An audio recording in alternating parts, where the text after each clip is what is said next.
PayPal stock is reporting earnings October 28th before the market opens. The stock is down 65% in the past 5 years. In this video, we'll find out if this is a good opportunity to buy the company by looking at the fundamentals and running a DCF model to estimate the company's intrinsic value and potential future returns. Starting with the financials, PayPal's revenue has increased consistently over the past decade, moving from $9 billion to $32 billion today.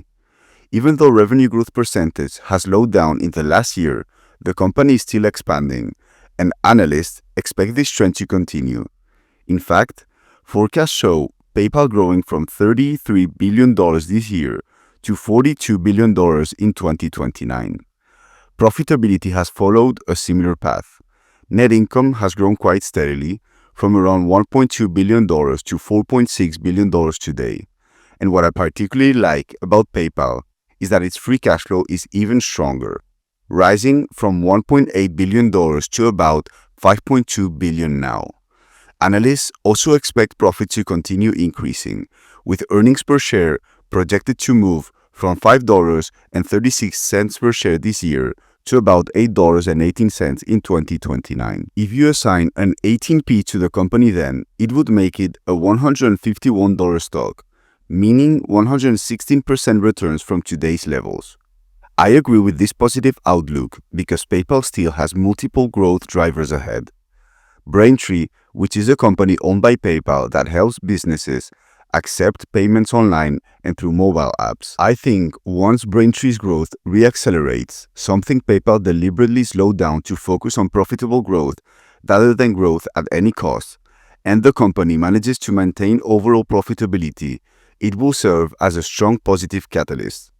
One of the most important catalysts, in my opinion, is Venmo, which has seen about 45% growth, and they think they can grow at 20% per year. The issue so far has been how to monetize it, which I think they'll definitely find a way. Moreover, the buy now pay later business has also seen 20% growth.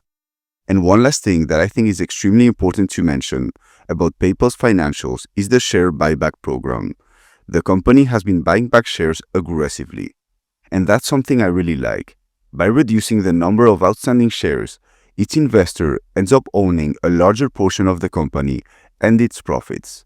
That means we get to share the returns with fewer people, which can massively accelerate long-term returns for shareholders. Moreover, total payment volume has also been growing nicely. And PayPal has great margins, with profit margin at 14% and free cash flow margin at 16%. So what does all of this actually translate into in terms of valuation and potential future returns? In order to figure that out, I use my own Google Sheet, which is basically a discounted cash flow model that tells me what returns I will get on the stock if I decide to invest in the company today. And according to my bear case, you would get a 13% annual return on your money, middle 20.6% and high 28%, which are amazing returns and means that I would beat the market even if my bear case occurs. As far as my assumptions, I assume PayPal grows revenue between 4 and 8%. Over the next 7 years, I assign the profit margin and free cash flow margin of 14, 17, and 20%, and I assign the PM price to free cash flow at the end of the 7 years of 15, 17, and 20. And I also assume they buy back 2% of their shares annually. But if you want to make your own assumptions, I'm going to leave a link to the spreadsheet down below. It is super simple to use because I've done all the calculations in the background, so you only need to input your assumptions. Moreover, PayPal is trading at a price to free cash flow of 12, the lowest multiple in a decade. They also have a good balance sheet with $10 billion in cash and 12 in debt, which is not a lot for a company that has a market cap of $66 billion. And they still have cash to reinvest in the business and buy back shares. While there is a lot of competition in the fintech space, I plan to keep adding to PayPal if the stock falls on earnings. Even though I'm already up 27% on my position, and despite already holding another fintech company that's performing really well, which is SoFi, that I am up 300%, I still think the risk-reward profile with PayPal is one of the best in the stock market, if not the best. Lastly, if you want a discount on stockanalysis.com, the best site I've found for stock data, grab my code in the description.